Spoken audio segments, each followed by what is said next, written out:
Hello, everyone. My name is Ritika Jindal. Just want to do a quick check. Is my audio, video all okay? If yes, can I get a thumbs up in the chat window?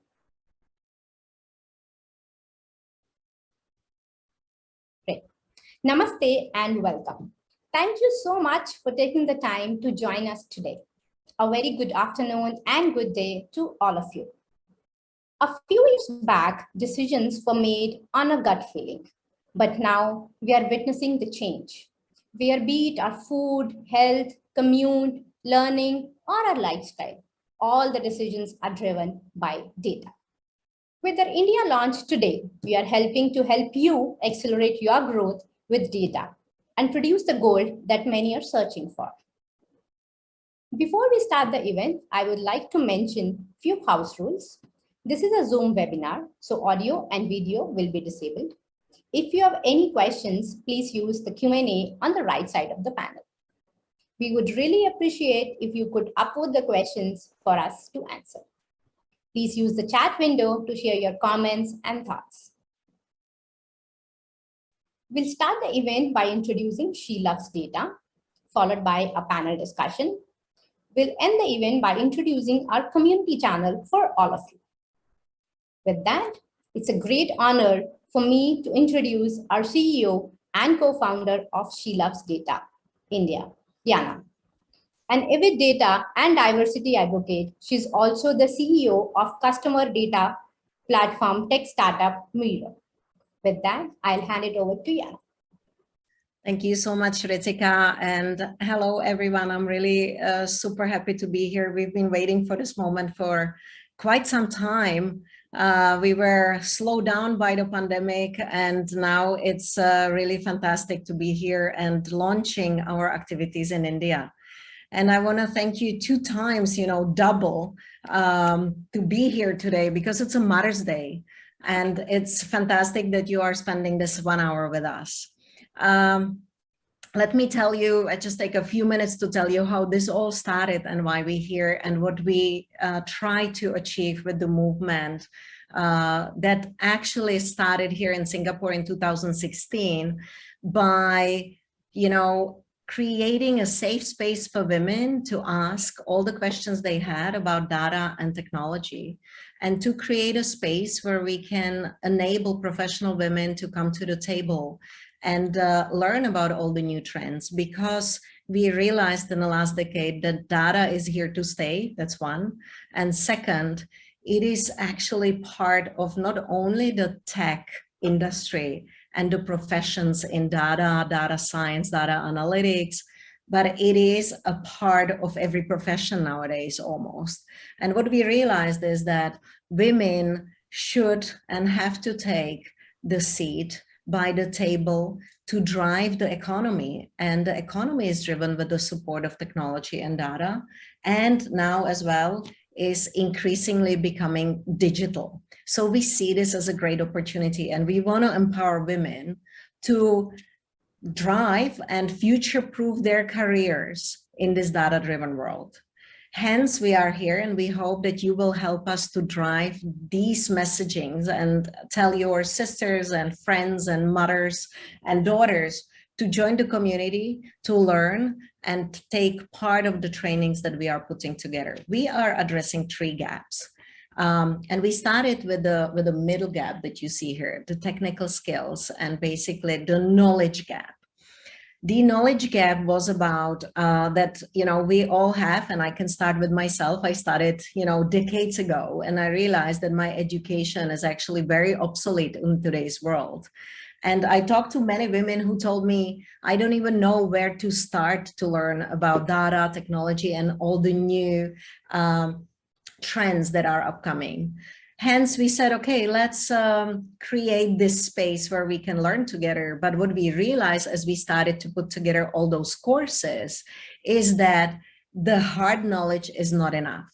That we see many women that are basically, I would almost say, held back by maybe a cultural situations in their countries or societies.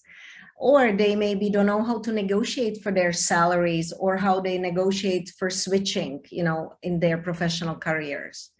So the essential skills, the confidence gap was something that we realized is goes hand in hand, and we need to address it. Last but not least, on the entire journey throughout the careers, we saw that there are many women starting in their STEM careers, science, tech, math, and various different technology educational parts. But when they go through the professional life, they started to basically take a different choices. And we want to make sure that there's a support on the career evolution so that we see many more women in the leadership as well. Hence, those are the 3 gaps we focus on in a huge territory. We started in Singapore, and I have to be very honest, I never intended to drive such a global movement. But what I saw when I talked to my customers or friends or partners across any parts of the world, the situation was quite similar. Women said that they would like to be part of a network that supports and opens doors in their day-to-day lives. And this is as well the side effect, the positive side effect that we've seen, the support network that She Loves Data is driving. You see the numbers for yourselves, but what I'm very proud of is the incredible group of volunteers that we have with us. It's more than 150 of us in those places around the world that are helping us to drive the trainings, the certification programs, but as well meetups, networking sessions, mentoring sessions that support women around the globe. Well, that's what we do. I would like to thank you once again to be here to take part of this first step for us in India. And without the further ado, I would like to introduce the members network of volunteers in India, because we would not be able to do it on our own. And I would like to introduce you one of our members of the launching team, Mittal. Mittal works for Accenture. She's a vice president with Accenture Management Consulting in Bangalore, and she focuses on communication, media, and high-tech industry vertical. She is digital transformation enthusiast, and she drives the 5G chapter at her workplace. I am very honored to have her as our founding volunteering members here in India, and she as well contributes to Vahini in Stream in Accenture, and I really admire, all those activities. So I'm thankful that you take time to help us start driving the She Loves Data chapter. Over to you, Mittal. Thank you, Yana. I'm humbled. Namaste and good afternoon to all of you. Before I tell you about SLD India, let us walk down through yesteryears, rewinding few key moments. Remember digging into grandma recipes, those perfect proportions of ingredients? or that hisab booklet that our mothers maintained for daily household management. The joy of getting a great bargain or that right value after negotiating tactfully in a market, or a bedtime story that you would offer to your kids, bringing to life myriad of characters. We love problem solving and consulting. So much so that we have always had an agony aunt and not an uncle. To sum it up, storytelling, understanding data, bringing out a meaningful inference comes naturally to us.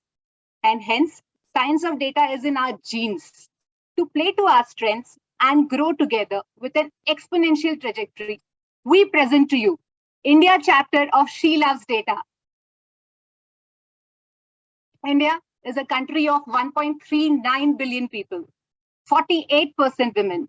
We are the third largest ecosystem in terms of startup and unicorn community. Guess what? We contributed to 10% of total job openings in global analytics. Whooping 47% increase with 1.5 lakh jobs in data sciences are coming up. Were coming up in June 2021. Data science will roughly create about 1 crore of job openings by 2026, 5 times the growth. And just by offering equal opportunities to women, India could add 770 billion US dollars to its GDP in next 3 years.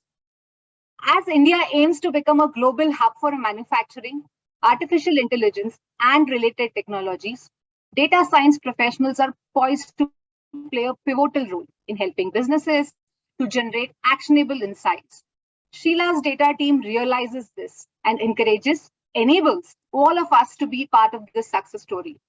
I met Sheila's data in Jakarta during my 2-year sabbatical and joined their fan base for the learning solutions they provide.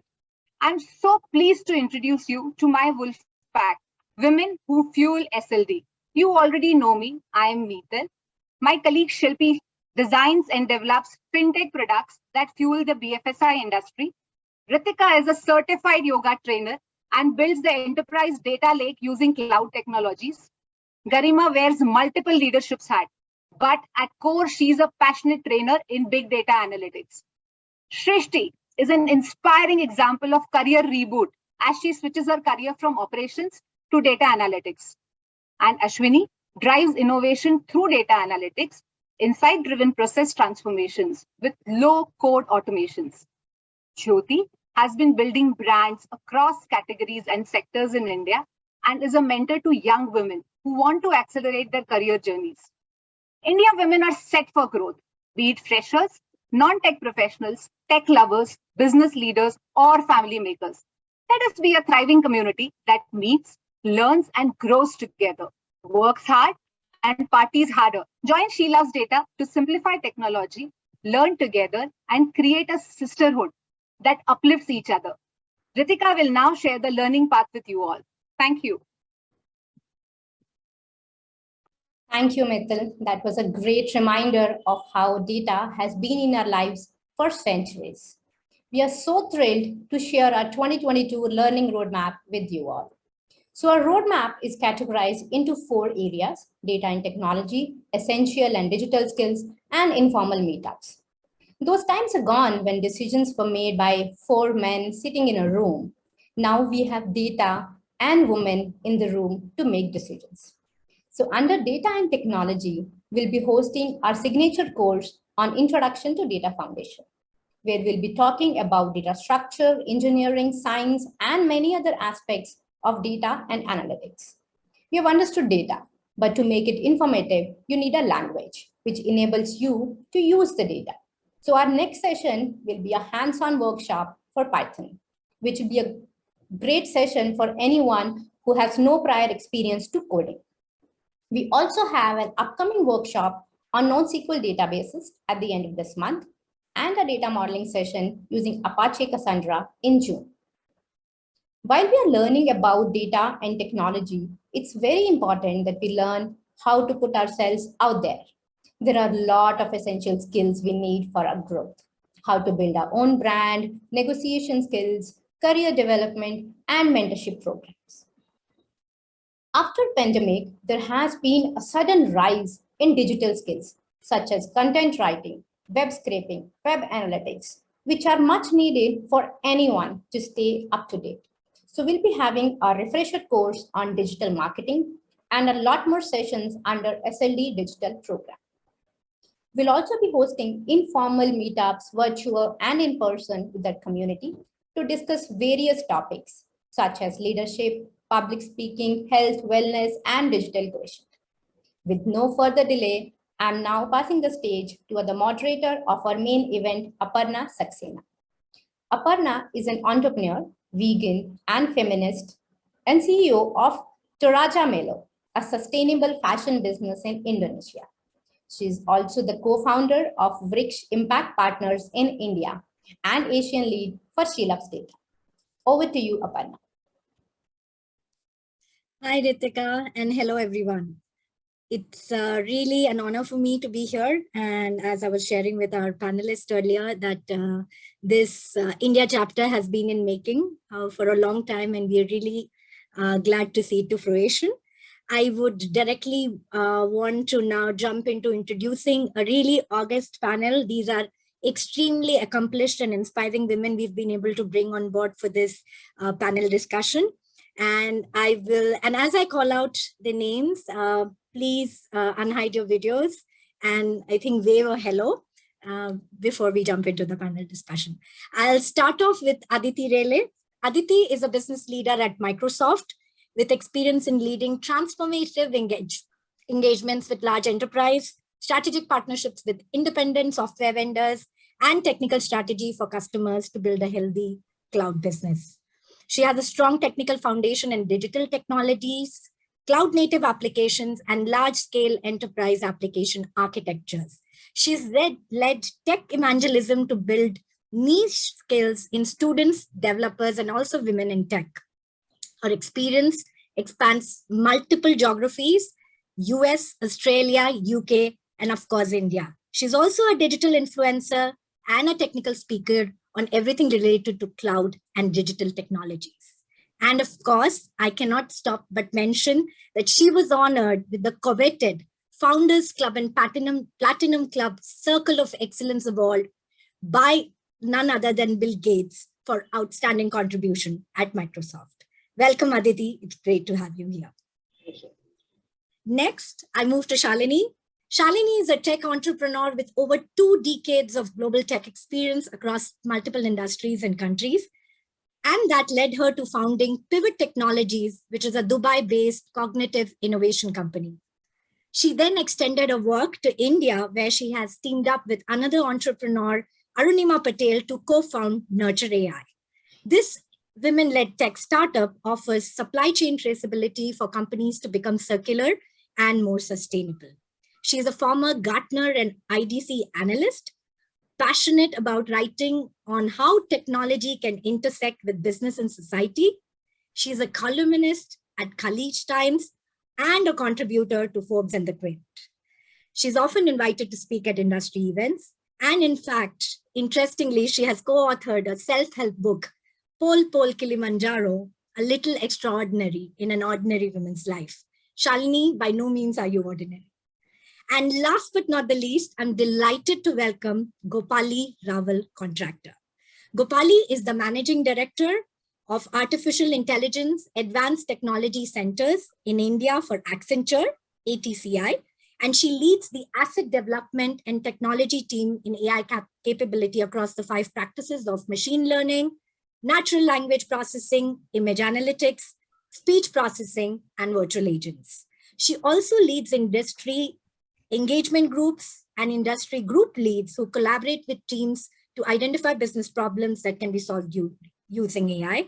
Also, she's heading the global talent and leading and learning for AI for Accenture. Gopali has represented Accenture at various technology forums such as Grace Hopper Celebration India and Computer Society of India and Tech Gigs.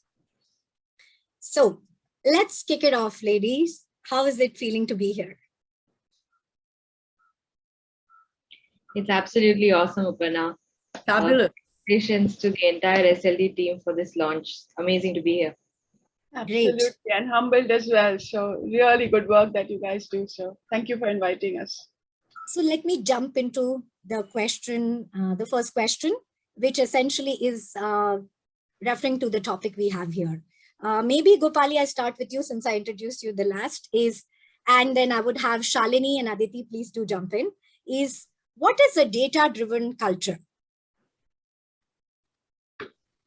Well, we are in the culture right now, right? It is like we are living the culture, and we are not only consumers of data, but creators of data, whether or not we know it or not, whether or not we like it or not, right? So think about all our social media accounts, the amount of data we're producing as we go along, the shopping that we do online. It's been an online world for the last 2 years. And I have switched personally from my Kirana store to Amazon for my grocery shopping. The footprint that I'm leaving behind for Amazon to take a peek at and to be able to kind of come up with other offers for me is just something I'm not even conscious of it, even though I am in this space, right? As I go through my everyday. So I think all of us, it is an inevitable truth that data is here and data is here to stay. And our life is being affected, whether or not we like it or not, by the data that is created around us and the data that we create, right? Given that, how do we use this data to do something that's really cool from a business standpoint, but also for social good, right? And I think the latter is extremely important. The amount of data India produces and the amount of social good can be done or analyzed on that data. Just take COVID for an example, right? The amount of data that we have been able to produce in terms of cases and been able to figure out or predict where the next wave will hit has been amazing, right? So we are in a world of data. We cannot deny it. We cannot shy away from it. And what we need to do is equip ourselves to kind of take this by the horns if we are technologists. Thank you, Gopali. Who wants to go next? I'll weigh in a little bit. So I'll take a little bit of a different perspective, more from an organizational standpoint. I mean, Gopali spoke eloquently about, from a social, cultural standpoint, how we're using data in our everyday life. So essentially, data-driven culture boils down to how we treat data. We treat data as an asset. We are organizing data to serve business. But first, we need to get a buy-in from senior management to ensure that decisions are backed by data at every level. When we look at changing or shaping culture, we have to change behavior. So that would mean organizations have to look at setting up a structured training program, having incentives for data stewardship. We also need to ensure that we set roles. So promoting data stewardship based on key roles that we can assign, say, data champions or data owners in each department. But one of the most important things that I have found, working in various areas like AI in my sphere, is that there's a little bit of a gap between what the data practitioners are doing and business. So removing those silos is important. A lot of times business does not understand that so much effort goes into just cleaning up the data. 40% of the job of a data scientist is actually to clean data. And so if business understands that, there's obviously a matching of expectations from the business side, and they know in the short term, medium term, long term, what to expect from it. Aditee, how would you give your spin to this? Yeah, no, see, not much to add after what Gopali and Shalini have already said. But here is the thing, right? The first thing to consider, we talk about data being the new oil, data being the new currency, any other sort of adjective that you can give to it. I think the first thing to understand is, do our leaders today understand the business value of data, right? So first of all, it's that. Your strategic leaders who are making certain decisions at the board, do they understand the assets that you have and the kind of information you can derive from it, not just to look at reports, but to drive the future growth of your company? So that's a big step. I mean, it's a consulting exercise. One of the big fives have to come in and sort of drill that into people's brains. And apologies, but Aparna, you said be free, so I'm going to be free out here. So, Yes, please. Yes, please. So yeah, so that's a big thing. Then once you've understood that, look, there is data and I can do something with this data, and I really need the information about what has been happening with my company, my organization, my vendors, my suppliers, and all of that. Then you start thinking about how do you put this together. So one aspect that Shalini touched upon is training.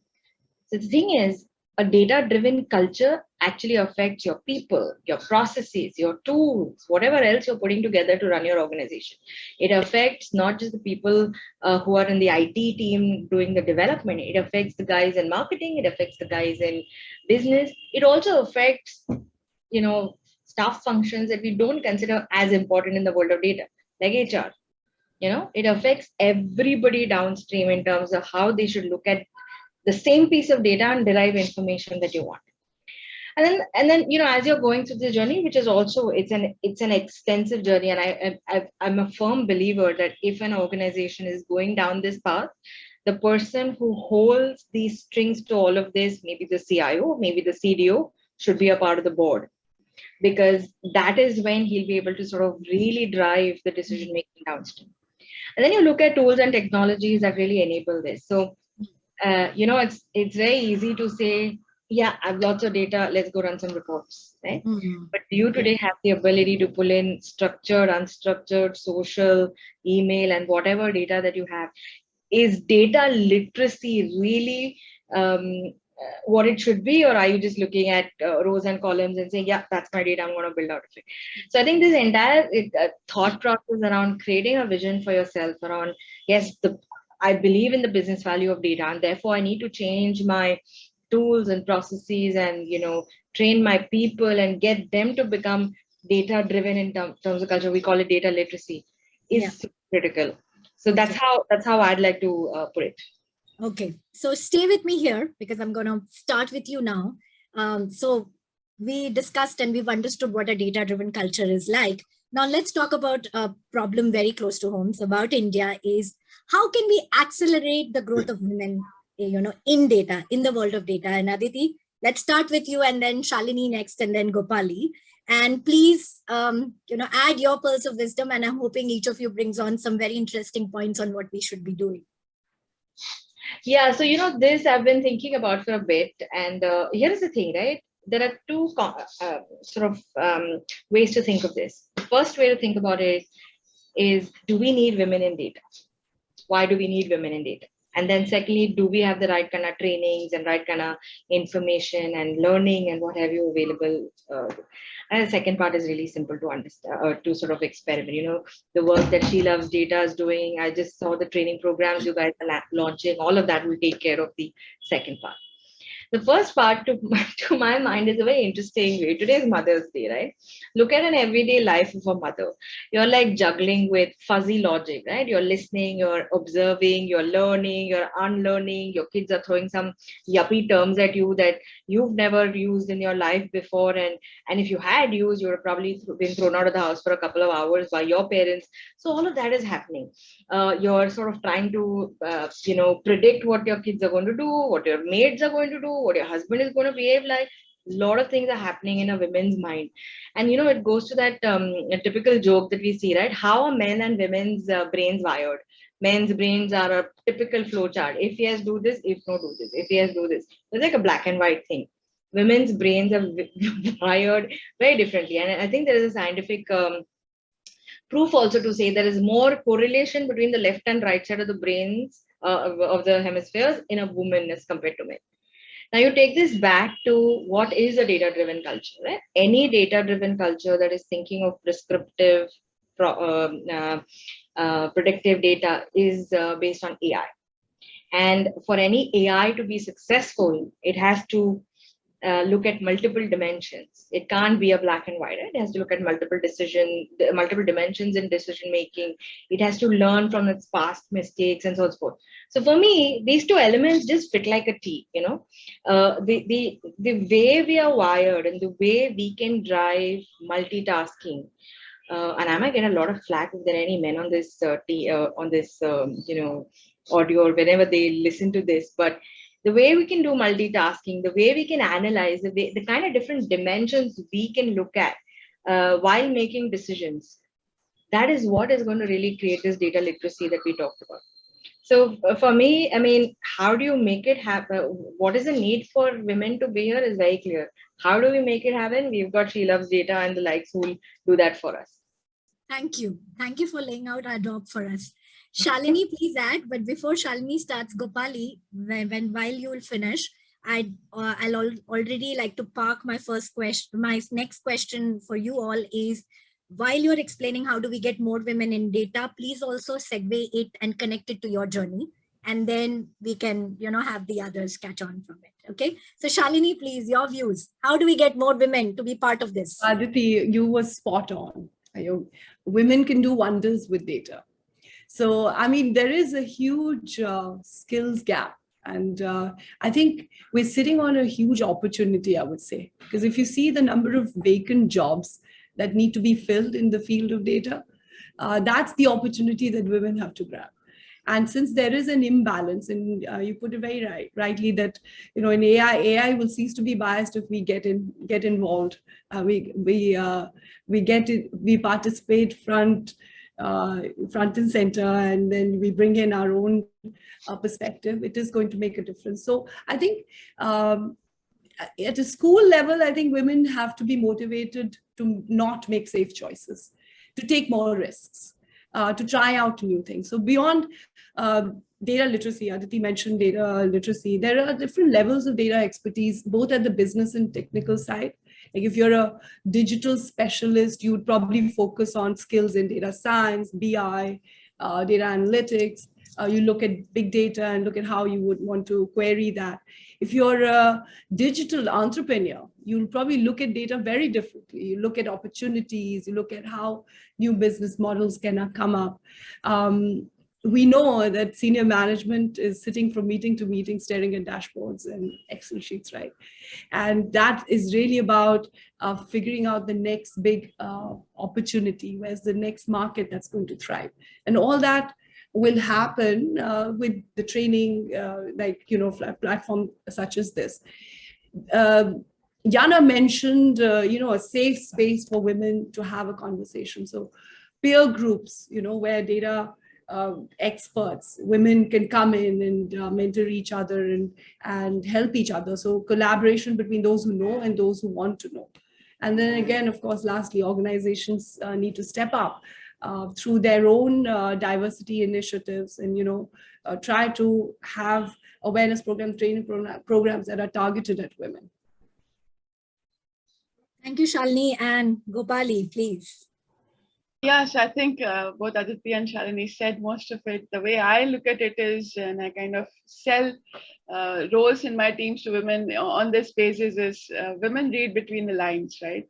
So as Aditee said, right, it's never black and white, and we are constantly reading between the lines. We're trying to interpret things that are not obvious, and it is a joke, but that's true, right? But that also means the way we process data is very, very different.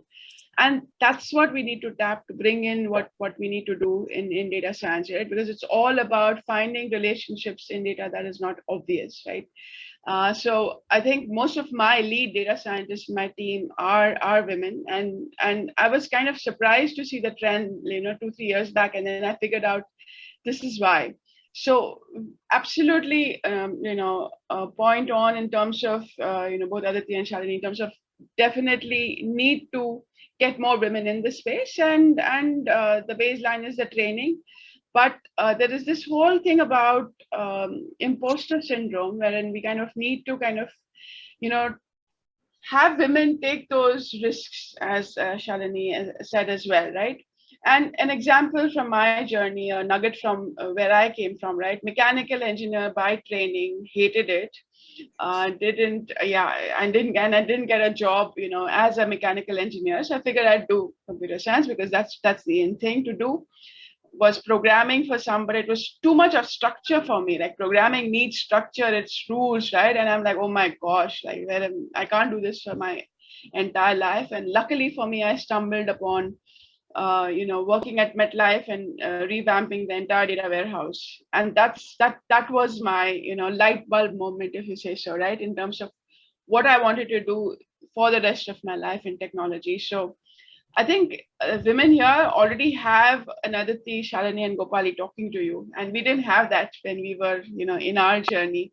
So I think just go grab it. And since then, I've never looked back. It's been data warehousing, data architecture, data mining, artificial intelligence, and now I'm doing Google as well, right? So it just comes so naturally. So just wanted to kind of share that tidbit of my journey to, put context as to why it is absolutely important for women to kind of experiment, just try it out and see how good you are at it. Back to you. Shalini, could we have the choices I made early on are even more bizarre than Gopali's, I would say. I wanted to take English literature with, sciences in school. And of course, my teachers found it very hard. It was an impossible combination in those days. And the teachers found it very hard to set up timetables. So they asked me to make a choice. So I was obviously upset. And just to mess with them, I went ahead and took up literature. So I was trained in literature. And here I am in the technology world, and I'm sure my teachers are laughing at me at the moment.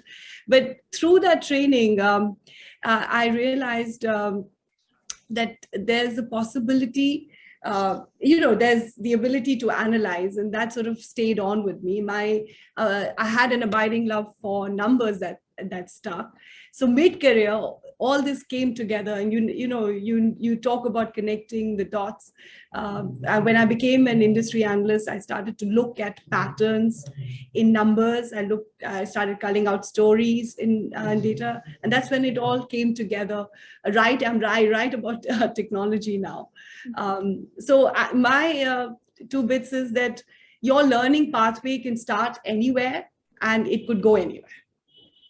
Thank you, Shalini. And before I, go to Aditee, who's like a true data professional, here is me, Gopali, another mechanical engineer, went on to logistics, and now I run a social enterprise. And please find the connection, right? Exactly. So randomness works. I think it fires up different parts of our brain. Absolutely. So yes, Aditee, tell us about your journey, and inspire the audience here with how they can maybe take risks. Yeah, no inspirational story here like the other two panelists, to be honest. And I'd say I used to be a data professional. I'm now a data professionally user. So, back in the day when we passed out our 12th class, right, we had to go to the centralized admission center. And for some reason, my dad was an electrical engineer. So for some reason in my mind, I said, okay, not electrical, but electronics, telecommunications. I want to do something in that. And then we went to this thing, and he looked, that fellow was taking down, and then he just looked up and said, okay, which branch? And I got so confused. I just looked over my shoulder. My father was there. I said, which branch? And he said computers. So I said computers. And then it's like, what the hell did we just do? For the next, the entire time of my engineering that I spent, I swear, I hope my professors and people who gave me a degree are not around, but I didn't write a single piece of code. There were some really nice guys in class who would do that and even take give it to me. So that was a done deal. But I think for me, one of my very early projects was at Marks and Spencer's, and it's a retail. You guys know Marks. Nothing to explain, but one of the things that they didn't have back in 2003 was the ability to consolidate information across their warehouses, stores,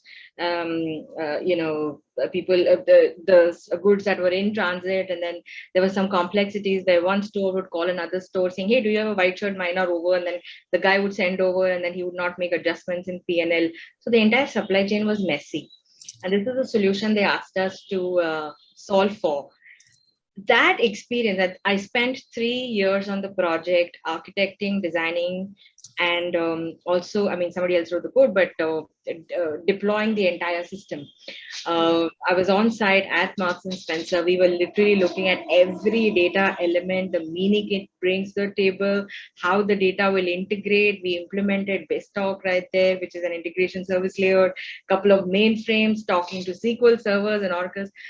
That was an epiphany for me. I loved it, you know, and so in my career, I've been a developer, I've been an architect, I've been a pre-sales consultant, and I led a practice, and then I've done technical sales, then I've done evangelism, and I've done technical sales, and, you know, sort of last year or so, I moved to the darker side. I stopped doing pure tech, and I'm doing tech-led business now. But I've been through that journey. But throughout the process, I think that project that I did at Marks and Spencer's was the best ever. And then we did multiple of those, you know, creating the data warehouse and creating the dimensions, the kind of intelligence you were trying to generate out of it, we were getting out of it. Many times the business users would, you know, look up and say, oh, really? That's what happened? You know, so somebody would call up and say, hey, we are not getting a count of like these pink shirts. Do you know where they are? And we'd say, yeah, they're at the mannequin, or yeah, they're in the store where people have tried them and stuffed it out there, because we were tracking all of it via RFIDs and things like that. Okay. So it's phenomenal. I think what I've also realized is that, you know, if you understand this element of what data brings to you, in every role that I've done after, I've been data driven. So business decisions, sales decisions, making RFP bids to customers completely based on data, got flack for it, but it's been phenomenal. Okay. Thank you. Thank you, Aditee. And I'm viewing that, you know, we are heading towards time, but I do have 2 questions. So maybe the next question, let me direct it to Gopali, since, you know, she is the, you know, AI expert here. And then the next one will be for all of you, because it deals with this known topic of imposter syndrome. So please hold for the question that will come later. But Gopali, this is for you. So I'm sure you've heard of this term infocalypse. So infocalypse is defined as this uncomfortable blend of information and apocalypse. Nevertheless, you know, it's describing a future where I'm sure you've heard of fake news, and with fake news, it's become very difficult to differentiate, you know, between fact and fiction. So in this world of data and information overload, how can you escape this infocalypse, right? So do you have some things that you do in your work, or any tips that you can offer in terms of how do we manage this infocalypse? Because we are facing this day in and day out. Forward response, responsible data and AI.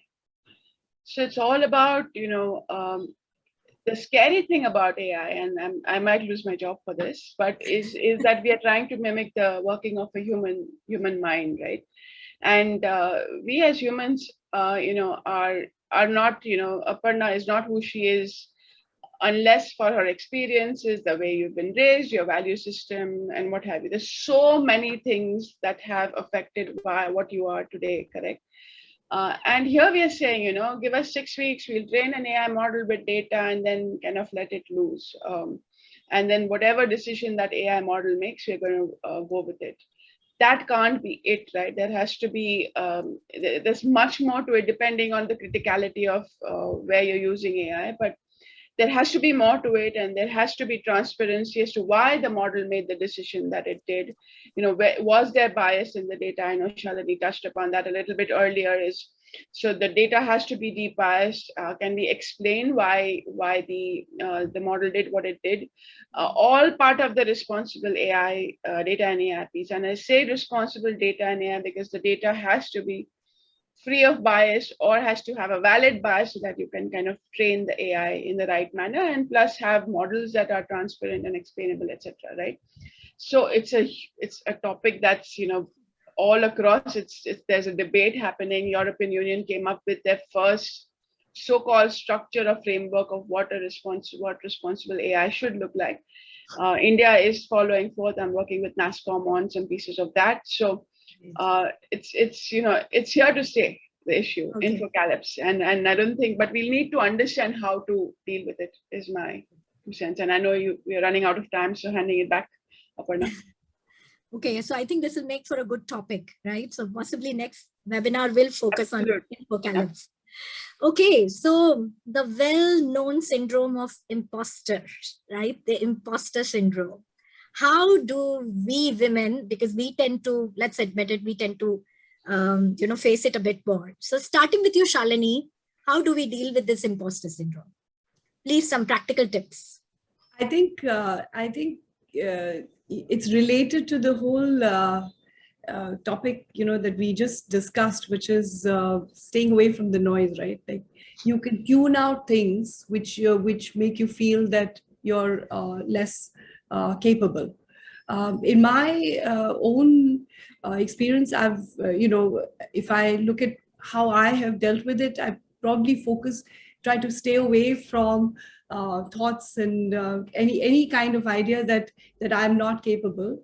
Also, I'm well aware that technology is moving fast. So everybody in the industry is is trying to keep up. And when you've been in the industry long enough, there's a new thing that's going to come up, and you will definitely not know. In fact, yesterday somebody was asking me about metaverse and said, how do I hold a meeting? I said, I don't know. I don't know. I'll go and find out and let you know. So I guess you just have to not take yourself too seriously. And I guess you can just keep trying. I mean, that's pretty much how I go about it. And, we talked about multitasking. I mean, we are getting by each day at a time. And I think that probably is one of the ways that one can deal with it. Okay, thank you, Shalini. So Aditee and then Gopali, can you make it like short and sweet? Your hacks to deal with this. Yeah, last week I learned a new term, IDK, IDC. It's a I don't know, I don't care. Unfortunately, I learned it too late in my career. But honestly, the only thing I'd say is that, look, guys, compete against yourself. Set a bar for yourself, cross that bar, set a new bar for yourself. People will talk and they will try and pull you down. You'll be in a room full of, non-women, if that's the right way to put it. And you will feel multiple times you will go through this syndrome of, am I good enough? But just compete with yourself. Don't bother about anybody else. Thank you. And Gopali. Authenticity is what I used to deal with it, is, content. So be sure you have the right content and you're honest to yourself on that content. Once that's there, then who's going to be able to question you? There's absolutely no reason for anybody to question you. Yeah. So going back to the training that She Loves Data is going to kind of help these women kind of train up, right? So back to you. Thank you. Thank you. So I will now jump into some of the audience questions. I think they are on a roll. What we'll try to do is to keep in, view the timing. And this is to all you people in the audience. I'll ask one or two questions from here, but please do not worry. Our panelists will either type the answers, or even after the session ends, we're going to be sending you email with the curated answers from the panelists. So don't worry, we are not ignoring them. Yes. And I think I'll go to the most upvoted one, which is from Nitin Kumar. So great. I mean, it's good to have a he for Shri and he loves data. So what are the tools and technology required to learn at an initial level in order to work as a data engineer and analyst? And I think Aditee, you are typing, but maybe while Aditee is typing, Gopali or Shalini, do you want to have a go with it? Because it's highly upvoted. Sorry, what question was? Go ahead, Shalini. I was trying to type another answer, but... Okay. So in terms of tools and technologies, I think there'll be a number of certifications that you can do. Was the question about data specialist? What exactly? It's saying data engineer and analyst both, which are actually two different. So maybe pick one okay. And talk about it. Okay, like, so let's start off. Yeah, so BI is an area that there are different there are vendor specific tools that you can pick. I don't want to necessarily mention one or two. I mean, of course, there are panelists whose companies also offer BI tools. So getting specific, I think most of the young people, what they start with is they would probably shadow an expert and see how it is done. Get some certifications, get onto a project, and I mean, do simple stuff. In terms of tools, there are enough courses out there, and of course, you are familiar with some of the Coursera's and the Udemy's, etc. Of course, you can come to She Loves Data as well to get trained. Okay. So thank you. And I think the next one I'll move to is, again, I think Gopali is typing. Oh, a lot of these are getting answered already. Okay, that's super cool. So maybe let me go to this question which has been upvoted, and after that I can actually shout out a quick request for you three. Okay, so how do organizations presently make an assessment on data literacy, right? How do we find out where are the gaps? I think that's what this question from Parul is, that how do you realize where the gaps are? And then I think maybe you could even touch on how do we, close the gaps, whether there should be focus on it or whether it's a hype. And while Aditee is typing, anyone wants to, either of you wants to take it. Gopali, do you want to talk about how we could figure the gap on data literacy as an organization? Well, I think the organization first has to look at itself, so that they are before selling, especially. So I'm talking about organization who sell software, right? Are they actually literate in terms of how the way Aditee defined it, right? In terms of what data is potentially able to do for the organization, not just optimize the way you're running a business, but also change the way you're running a business. Those are two things that we can do with data that is still, as they say, under the ocean, right?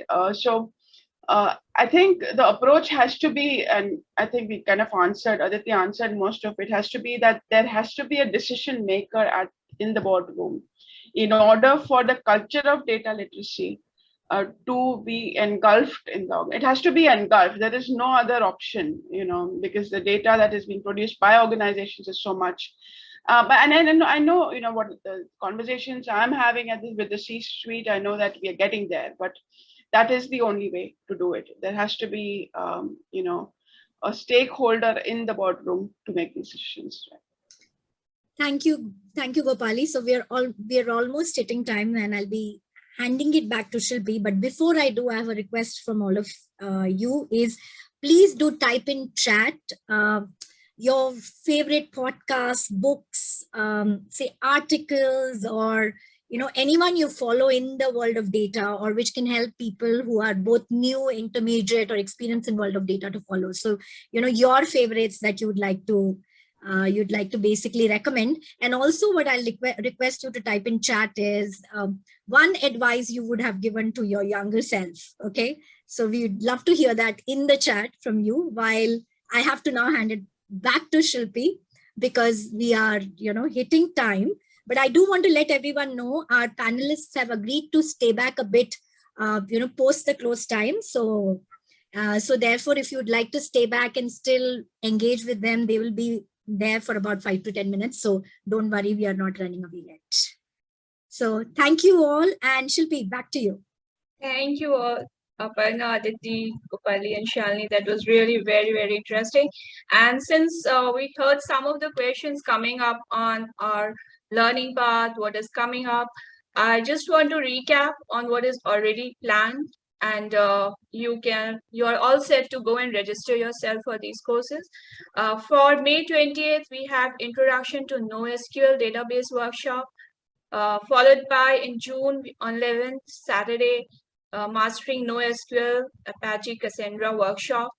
And then we have part 2 for that on Saturday, 18th June. So do look for these on shelovesdata.com. And we would like to have you joining these training courses. These all have been designed by experts, and I'm sure you will all have a great learning attending these sessions. Okay, with that, I think we heard a lot of insight and a lot of information around how data is impacting everybody's life. So Gopali, Shalini, and Aditee, I have great takeaways, and I'm sure our participants too have taken a lot from this discussion. And I think each one of us must accelerate and move the compass to get more women in data. So a big thank you to 3 of you for joining us today. Aparna, that was a remarkable session, and thanks for striking such a good discussion with our panelists. We look forward to having you again to make our discussion so engaging, and I'm sure our participants are going to enjoy it. 2 words that definitely resonate to me every time I think about it is inspiring and passionate. That's right. It's her passion for data and focus on inspiring and motivating women to join data that has all brought us together through SLD. Thanks, Yana, for believing us and giving us the room to grow women in data in India. So thank you so much for that. And most important, all our participants who have joined from different parts of the world have made this session really successful and has even given us a motivation to keep it going on with good sessions, good learning paths for all of you. So we'll keep on learning and growing together. And I cannot miss my global team, the operations team, the marketing team, and the HR team who has been together in our journey to get this launch event in India. So thank you so much, all of you, Richa, Meera, Sheila, whoever. If I missed anybody, my heart says thank you to all of you. And with that, I would like to conclude with Nelson Mandela's quote, which says, "Education is the most powerful weapon you can use to change the world." And so we are here together to change the world. Thank you so much to everyone. And please do not forget to join our community. We have launched a India WhatsApp group. You may scan the QR code that you see on your screens and join our community in India. Thank you so much. Thank you. Thanks. And yeah, I think now we can just have whoever wants to stay back for a discussion, or if you have further questions. I think we've actually ended before time, which is commendable. We still have like 2 minutes to go, so that's so great. I think we were good in managing. We are punctual. We are punctual, Aparna. We value time. Data says we value time. Great. So yeah, if I can have, I think the rest of the team also, unhide their videos, and attendees. We do have about, I think our panelists have agreed to stay back for about at least 5 minutes or 5-7 minutes. So in case, you have further questions, or we can take that, right? And while Aditee, I think you're like super fast with typing answers. I like that. I'm just writing down the questions and tends to type them out rather than waste time talking about it. Yeah, indeed. Yeah, so can we have like our volunteers also unhide their videos if they can, so that attendees who are still around can get to know the India team? Yes.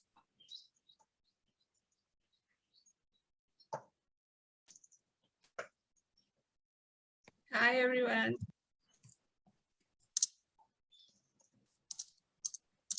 Oh, and I think we still have about 40 here. So Shilpi, do you want to do the poll then? Like, let's do the poll.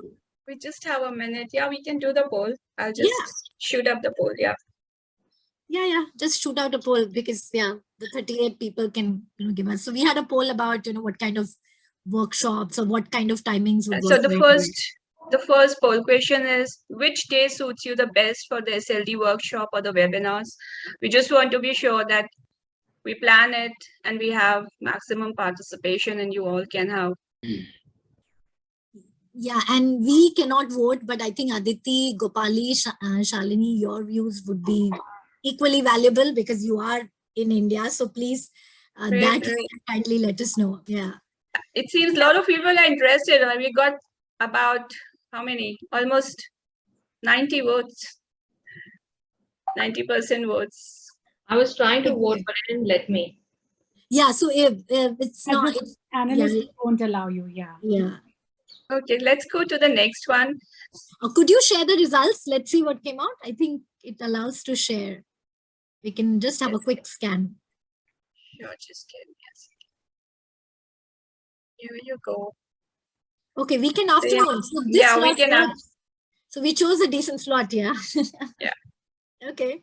Now the question is if it's Saturday or Sunday, which day is Yeah. better, right? That's always the question. Okay, let's go to the next one. This one is interesting. Attendees who are still around, please do vote. Yeah. Oh, okay. So which of these training would you like to see in SLD India? I think digital data is important. Yeah. Data and technology as highest percentage. Okay.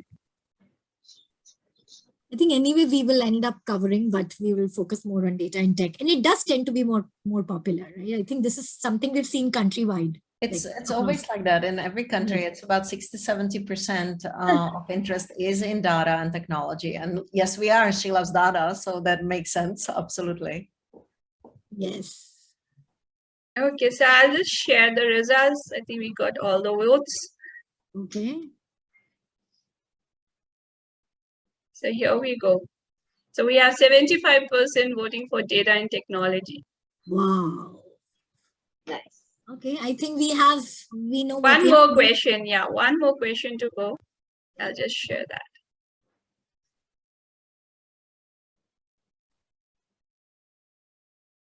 Okay, so the last one is, will you be interested in informal social learnings with mentors? I'd love to see how many say no. Yeah. We haven't got a no yet. Okay, there comes one. Okay. There must be an introvert there who would prefer it over Zoom or maybe anonymous. Maybe he or she wants to be the mentor.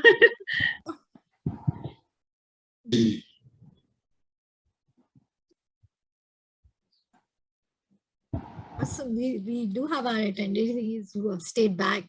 I think it's great to see that. Okay, so here that ends the poll, and here's the result for the last one. And so everybody is looking forward for mentors. Okay. I think the other ones are basically wanting to be mentors. So yeah, that's what we can assume. We can assume the assumptions the way we want, right? With data. Great. Let's try and have another photo, because we did have some volunteers who came in a few minutes later, and we had kicked off the event. So yeah, who's taking the photos? Okay, we have Ashwini here as well. Okay, great.